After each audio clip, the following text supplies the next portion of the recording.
Hello everyone and a very warm welcome to today's podcast. मैं हूँ सुहानी और आज का एपिसोड हम सभी के लिए बहुत ही ज़्यादा खास होने वाला है क्योंकि आज हम एक ऐसी पर्सनैलिटी से रूबरू होने जा रहे हैं जिन्होंने एजुकेशन को सिर्फ एक प्रोफेशन ही नहीं बल्कि एक रिस्पॉन्सिबिलिटी और मिशन के रूप में अपनाया है. It is truly an honour to have with us our respected guest वर्दी DDE rewards inspection and NGO branch Miss Deepa Singh. Thank you so much, ma'am. Thank you, beta. Ma'am, thank you so much for sparing your valuable time and being a part of our podcast. We feel extremely privileged to have you with us today. Ma'am आपकी journey और आपके काम बहुत ही ज़्यादा educators और students को inspire कर रही है और इसी इंस्पिरेशन को थोड़ा सा समझने के लिए मैं विद योर परमिशन मैं आपसे अपना पहला सवाल करना चाहूँगी. Yes, please. मैम जैसे हर एक सक्सेसफुल पर्सन की अपनी एक यूनिक जर्नी होती है और आपकी खुद की जर्नी भी इतनी ज़्यादा इंस्पायरिंग है और हम सभी को ज़्यादा क्यूरियोसिटी है जानने के लिए कि आप अपनी जर्नी को खुद कैसे डिस्क्राइब करेंगे और कौन से मोमेंट्स आपके सबसे ज़्यादा मेमोरेबल थे. ओके, थैंक यू सुहानी. और सबसे पहले तो सुहानी का थैंक्स और मीडिया क्लब का जो ये आज इनॉग्रेशन हुआ है उसको भी थैंक्स. और इंस्पायरिंग जर्नी ये तो बहुत ही भारी शब्द है. मुझे नहीं पता मेरी जर्नी ऐसी है कि नहीं, बट एक चीज़ जो इस जर्नी में आज तक की डेट तक मैं ये बोल सकती हूँ कि ये बहुत ही फुलफिलिंग जर्नी रही है. मैं एक बहुत ही नॉर्मल एवरेज स्टूडेंट रही हूँ हमेशा और मैं ये चाहती हूँ कि मेरे से बच्चे ये सीखें कि कैसे एक एवरेज स्टूडेंट भी यहाँ तक पहुँच सका, क्योंकि इसके अंदर सिर्फ दो चीज़ों ने मेरी बहुत बहुत हेल्प की है. One is persistence and the other is blessings of my elders. Persistence ये कि मेहनत से कभी पीछे नहीं हटी. It has always been a lot of hard work. I have really no problems in acknowledging that I was never a very brilliant child, but I was a hard-working child, जो कि मैं आज तक भी हूँ. चाइल्ड हूँ कि नहीं वो एक क्वेश्चनेबल है, बट हार्ड वर्किंग तो मेरे साथ में जुड़ा ही हुआ है. और इसमें एक और बात ज़रूरी है कि जो चीज़ सोची उसकी तरफ फिर मैं आगे बढ़ती गई और उसके लिए मेहनत की, उसके लिए अपने बड़ों का आशीर्वाद लिया, जिसमें मेरे पेरेंट्स सबसे बड़े कि सबसे पहले उन्हीं का नाम लूँगी और उसके बाद ऊपर वाला जो वाहिगुरु है उन्होंने मेरा पूरा इस जर्नी में मुझे आगे बढ़ाने में और मुझे इस स्थान तक पहुँचाने में बहुत एकदम आशीर्वाद मुझे हमेशा से कि बनाए रखा है. Your journey is truly inspiring, ma'am. So grateful to hear that. Okay ma'am, आज एजुकेशन सिर्फ मार्क्स और एग्ज़ाम्स तक लिमिटेड नहीं है. एजुकेशन स्टूडेंट्स की थिंकिंग, वैल्यूज़ और उनके माइंडसेट को भी शेप करती है. तो आपके अकॉर्डिंग आज के एजुकेशन का सबसे बड़ा पर्पस क्या होना चाहिए?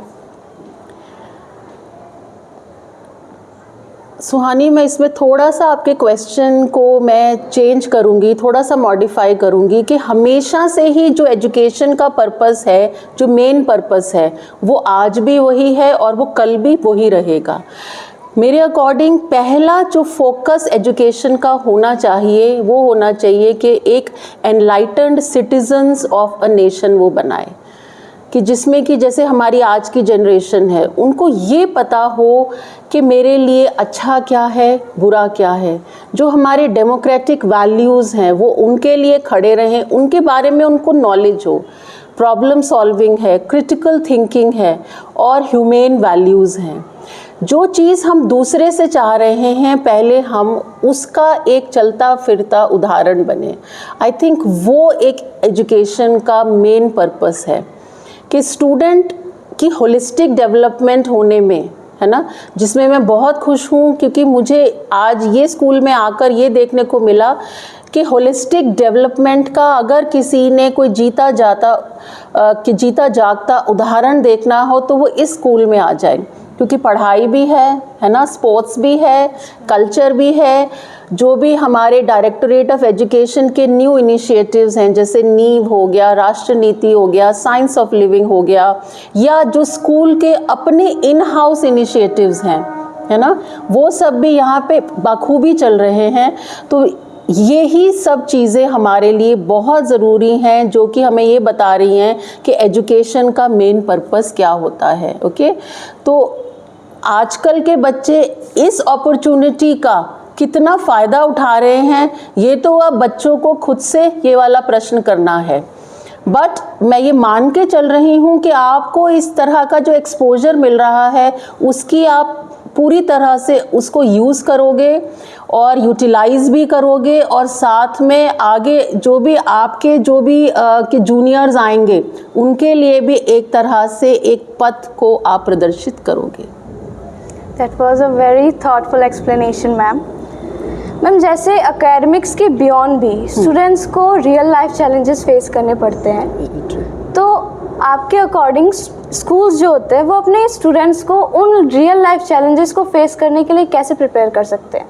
ओके, ये बहुत ही अच्छा प्रश्न है। देखो, एक बात आप ये मानिए कि आंसर से ज़्यादा जो प्रश्न पूछा जा रहा है, जो क्वेश्चन पूछा जा रहा है, वो ये बता रहा है कि किस तरह की सोच आजकल के बच्चे रखते हैं। एंड मुझे बहुत ही अच्छा लग रहा है ये सोचकर कि ये हमारे, है ना Suhani, I feel so proud of you बेटा। तो एक ये बात है कि हमारे जो भी स्कूल्स हमारे जो होते हैं वो एक तरह से एक सोसाइटी का ही एक छोटा एक रूप है ना। छोटा रूप वो इसलिए है क्योंकि उससे ही हमें पता चल रहा है कि सोसाइटी में क्या क्या हो रहा है। When I was like a school going child, तो हमें कभी भी इंग्लिश के साथ ग्रामर अलग से नहीं पढ़ाया जाता था। We used to never have like a grammar class, कि टेंसेस पढ़ेंगे, आज हम prepositions पढ़ेंगे, आज हम इस तरह का कोई भी इस तरह से कोई हमारी ऐसे है ना क्लासेस अलग से नहीं होती थी। It used to be integrated in the education system only. It used to be integrated, even handwriting also, tenses, anything that was integrated into the education. और मुझे लग रहा है कि अभी जो हमारी एजुकेशन चल रही है वो बच्चों के लिए एक प्राइम एग्जाम्पल है, बिकॉज जो भी हमारे रियल लाइफ चैलेंजेस होते हैं, जैसे पोल्यूशन ले लीजिए अब आप, है ना, वो आप कि उसको आप अपने इको क्लब में इतना अच्छा कर रहे हैं, है ना, कि बेस्ट आउट ऑफ वेस्ट भी है, या अगर आपने ये करा है कि हम कि स्मॉल जो भी है ना पॉटेड प्लांट्स हैं उनको उगाएंगे, अपने बर्थडेज को हम कैसे सेलिब्रेट करेंगे कि हम एक प्लांट स्कूल में लाएंगे। इस तरह की छोटी छोटी इनिशिएटिव्स जो हैं, है ना, कि मैं हमेशा इनकरेज करती हूँ कि टीचर्स को भी कि आप अपना बर्थडेज, आप अपनी एनिवर्सरीज, आप अपने बच्चों के बर्थडेज कैसे सेलिब्रेट करें, कि आप अपने स्कूल में 5 पौधे लगा दीजिए, है ना। तो उससे क्या होगा कि आपका जो रियल लाइफ का जो चैलेंज है उसकी तरफ भी आपका उसके निवारण का भी आपका एक योगदान हो जाएगा। जो भी हम, जैसे अगर एक है कि वैल्यू सिस्टम कि सब बोल रहे हैं कि बहुत ही लाइक उसमें कमी आ रही है, उसको बच्चे मानते नहीं हैं। एक तरह का जो भारत की हमारी अपनी संस्कृति है या हमारा जो भी एक वैल्यू सिस्टम है उससे बच्चे दूर जाते जा रहे हैं। तो उसको हमने कैसे करना है, स्कूल में स्मॉल इनिशिएटिव्स हम लोग लेते रहते हैं। जैसे आपके स्कूल में है कि आप अप्रिशिएट करते हैं ऑनेस्टी को, है ना, कि ऑनेस्टी का एक आपने एक नई अच्छी सी मुहिम चलाई, मैं उसको बहुत अप्रिशिएट करती हूँ। अगर इसी तरह से जैसे कि डिजिटल आजकल बहुत बच्चे, साइबर अवेयरनेस बहुत ज़रूरी है हमारे लिए, है ना, तो डिजिटल डिटॉक्स उस तरह से बहुत ज़रूरी है। मैं ये जानती हूँ कि आपके स्कूल में भी और हमारे बहुत से स्कूलों में भी, मैं तो कहूँगी लगभग सभी स्कूलों में इस तरह के साइबर अवेयरनेस के सेशंस वगैरह होते हैं। बच्चों को हम किसी भी अगर किसी इशू को फेस कर रहे हैं इस मामले से जुड़ा हुआ, तो हम ये पूरी कोशिश करते हैं कि उस बच्चे को वहाँ से निकाला जाए और उसकी हेल्प की जाए। अगर आपका कोई भी इशू है सेंसिटिव, है ना, कि मेंटल हेल्थ को लेके, तो वो सब जितने भी इश्यूज़ हैं, चाहे वो आपकी डिजिटल लिटरेसी हो, आपका अवेयरनेस हो साइबर क्राइम को लेकर, या आपका मेंटल हेल्थ से रिलेटेड हो, वो सब आपके रियल लाइफ चैलेंजेस हैं जिसको कोप करने का हर हमारा जो स्कूल है वो इस टाइम पे पूरी तरह सक्षम है। टीचर्स हमारे फुली सेंसिटाइज्ड हैं और हेड्स ऑफ स्कूल हमारे बहुत ही एग्जेम्पलरी काम कर रहे हैं कि वो सब सेंसिटाइज हैं कि इस तरह की मुहिम में सब बच्चों का, है ना, कि पूरी तरह से उनको किसी भी कोई भी इशू को फेस ना करना पड़े। That's very relevant ma'am, thank you so much for explaining so clearly. Ma'am, जैसे आज के स्टूडेंट्स सिर्फ लर्नर्स नहीं हैं, वो थिंकर्स भी है, चेंज मेकर्स भी है, तो जो स्टूडेंट्स अपने स्कूल या फिर सोसाइटी में पॉजिटिव चेंज लाना चाहते हैं, आप उनके लिए अपना क्या एडवाइस देना चाहेंगे? Very good. मैं ट्रेनिंग के लिए, कि जैसे आपको पता है कि हमारी भी ट्रेनिंग्स होती हैं, हमारे भी वर्कशॉप्स होते हैं, तो मैं 2016 में IIM लखनऊ गई थी, अपने डिपार्टमेंट की तरफ से हमें वहाँ भेजा गया था ट्रेनिंग के लिए। मेरा वहाँ से बिगेस्ट टेक अवे था कि सिर्फ 3 अक्षर हैं, बट वो 3 इतने मजबूत अक्षर हैं कि अगर हम उनको अपनी लाइफ का ध्येय बना लें, उनको हम अपनी लाइफ का एक गोल बना लें, तो सच में, है ना, कि दिल्ली और भारत कुछ और ही हो जाएगा। तो वो जो 3 अक्षर जो हैं वो ये हैं, वॉक द टॉक, है ना। यही मैं अपने बच्चों को भी बोलना चाहूँगी कि जो भी चीज़ आप सोच रहे हो कि ऐसा होना चाहिए, हम कूड़े को देख के ऐसे सोचते हैं कि कूड़ा किसने फैला दिया, ये ऐसे नहीं होना चाहिए, है ना। और थोड़ी देर पहले ही हमने अपने ही क्लासरूम में एक टॉफ़ी का रैपर खोल के और हमने टॉफ़ी के रैपर को ऐसे ही फेंक दिया था। तो ये कूड़ा अगर हमें दिख रहा है तो हमें वो कूड़ा क्यों नहीं दिखा, है ना। पेंसिल हमने शार्पन की और उसके जो भी है ना, कि उसको हमने डस्टबिन में नहीं फेंका और हमने कहाँ फेंक दिया, ऐसे ही। क्यों फेंका ऐसे? हमने ये मान लिया कि जो हमारे सैनिटेशन वाले जो भैया हैं, जो दीदी हैं, कि वो तो आके कर ही देंगे, ये तो उनका काम है। बट नहीं, इसीलिए मैं हमेशा जिस भी स्कूल में जाती हूँ, मैं बच्चों को हमेशा बोलती हूँ कि वॉक द टॉक। जो चीज़ आप दूसरों से एक्सपेक्ट कर रहे हो, पहले आप उसको करो। अगर आप दूसरे से काइंडनेस चाहते हो तो पहले ये चीज़ सोचो कि आपने कितनी काइंडनेस दूसरों को दिखाई है आज के दिन, केवल एक दिन में ही सोच के देख लो। अगर आप ये सोच रहे हो कि पोल्यूशन कैसे हो रहा है इतना, है ना, लेकिन आप उसमें क्या कर रहे हो। मैं ये इतना, मेरे को इस बात को लेके खुशी होती है कि मैं अपने एरिया में जहाँ मैं रहती हूँ, मेरे रेजिडेंस के अराउंड, वहाँ मैं फेमस हूँ कि मैं कभी भी पॉलीथीन मैं नहीं लेकर, है ना, कि मतलब लेकर जाऊँगी और लेकर आऊँगी घर में, नेवर। आई हैव गॉट कि मेरी डॉटर्स की यूनिफॉर्म हो गई पुरानी या कुछ पर्दे हो गए पुराने, उनसे हमने छोटी छोटी थैलियाँ बनाई हुई हैं।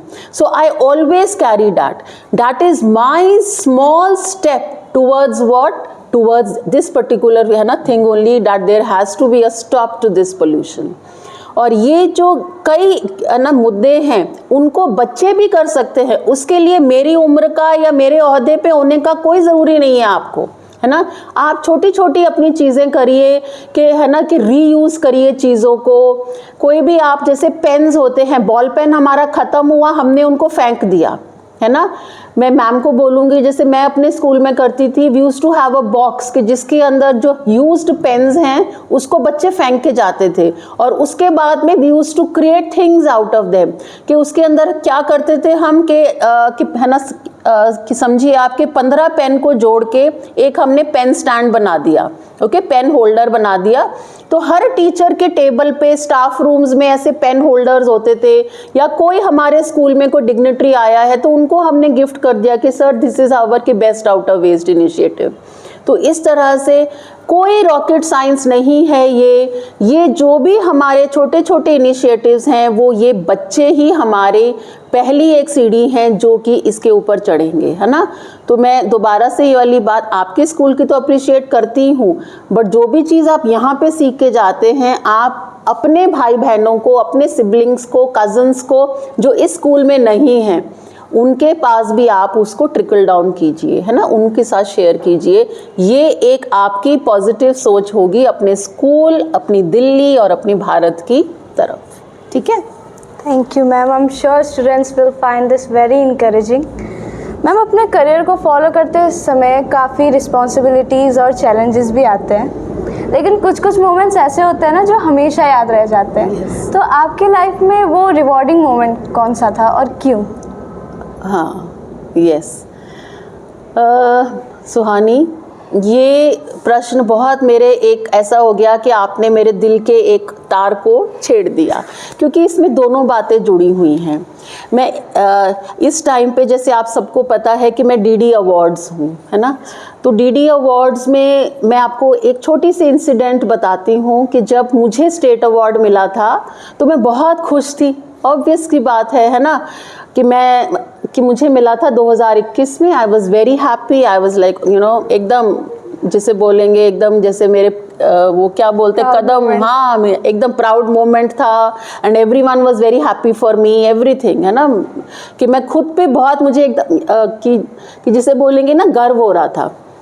उसके बाद जब मैं डीडी अवार्ड्स बनी after a couple of years, तो जिस दिन पहला स्टेट अवार्ड था जो मेरे कि जिसे आप बोलोगे सुपरविजन में हुआ, and that was again a very very big moment for me, क्योंकि अब मेरी कि जिसे आप बोलो सुपरविजन में या मेंटरशिप में, कि मेरी ब्रांच और पूरे डीओई के सहयोग से हमने 118 टीचर्स को चयनित किया, है ना, जिनको कि स्टेट टीचर्स अवार्ड मिलेगा। जिस दिन स्टेट टीचर्स अवार्ड का 5 सितंबर को त्यागराज स्टेडियम में फंक्शन था और फंक्शन चल रहा था, and I was like really happy, and I was अरे वाह Deepa, you have come a long way, and I was मैं खुद को शाबाशी देती रहती हूँ, तो मैं बहुत ही खुश महसूस कर रही थी। I was feeling very happy about my own achievement also. तो उस वक्त अचानक से ऐसे कि मेरे मोबाइल पर एकदम ऐसे, है ना, टिंग हुआ और मेरे को लगा शायद ये कोई मैसेज मैं देख लेती हूँ। अदरवाइज़ बहुत से मैसेजेस उस दिन मिस हो रहे थे, क्योंकि उस टाइम, है ना, कि समय नहीं था कि मैं मैसेज पढूं, और मैंने वो मैसेज एक पढ़ लिया और I would like to read it out also for you all. वो किसका मैसेज था? वो मेरी छोटी बेटी का मैसेज था। It was my daughter's message for me, और उसने मुझे मैसेज किया अपनी फ़ोटो के साथ, ठीक है। उसने लिखा, we are proud of you dearest mama, from getting teachers award to ensuring that it is a beautiful day for others too. तो मुझे ये जो बात है ना, रियली में it was very very special. और एक और चीज़ जो इसके लिए स्पेशल थी, वहाँ पे सब टीचर्स ने बोला thank you ma'am, and like your blessings. Obviously मतलब सभी टीचर्स आ रहे थे, सब मुझे बोल रहे थे, और वो मेरा पहला, है ना, टीचर्स डे अवार्ड था, तो मैं भी बहुत खुश थी। सब ऑफिसर्स भी थे मेरे कि जिनको मैं लुकअप करती हूँ, मेरे सीनियर्स, सब मेरी, है ना, तारीफ़ कर रहे थे, सब मेरी पीठ थपथपा रहे थे।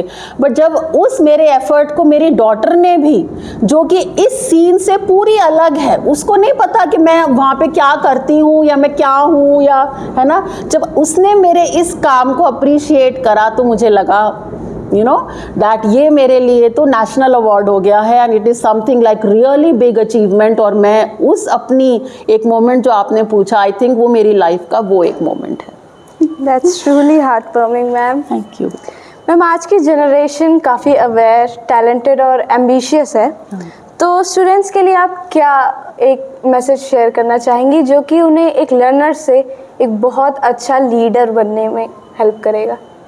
Okay, that's an interesting question.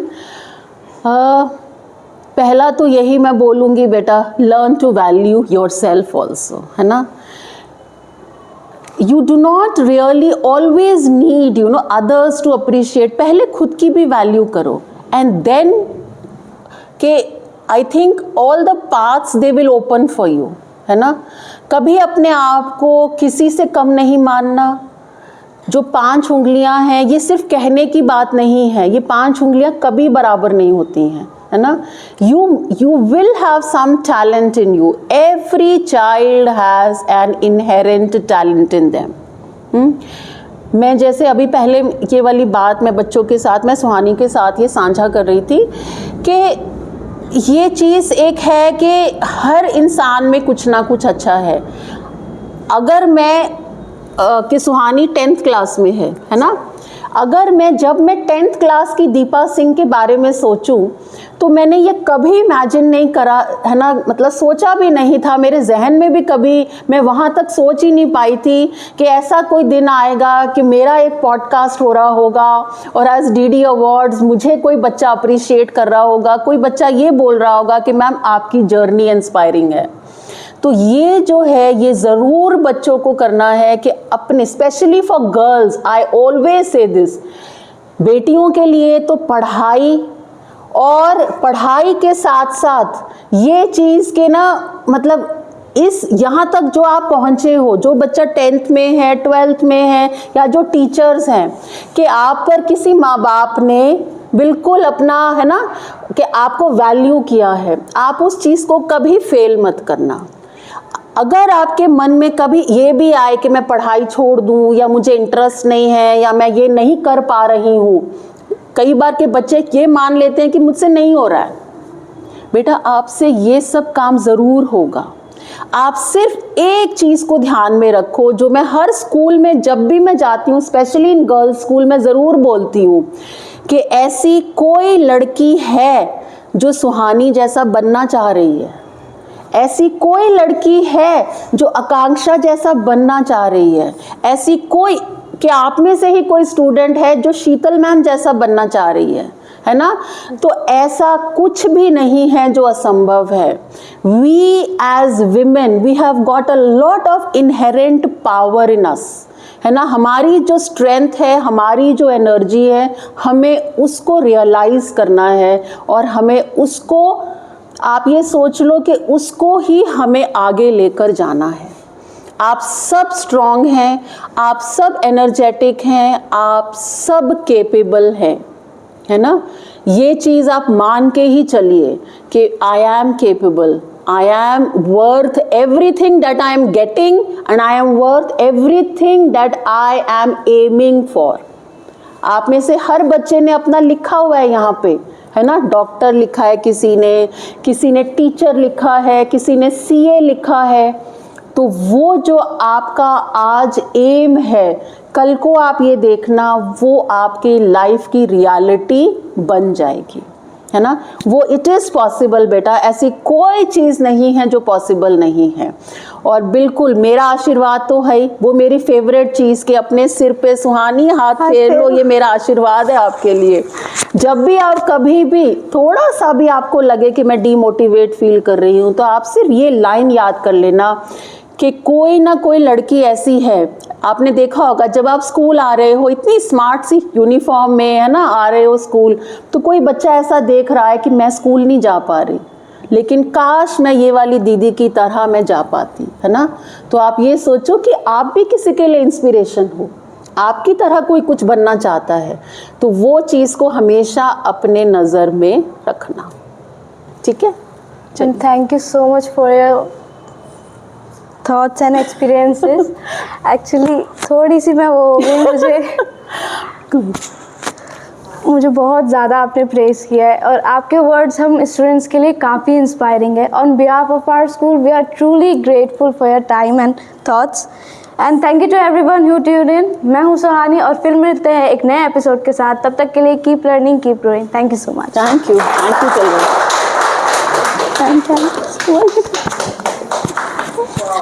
चले।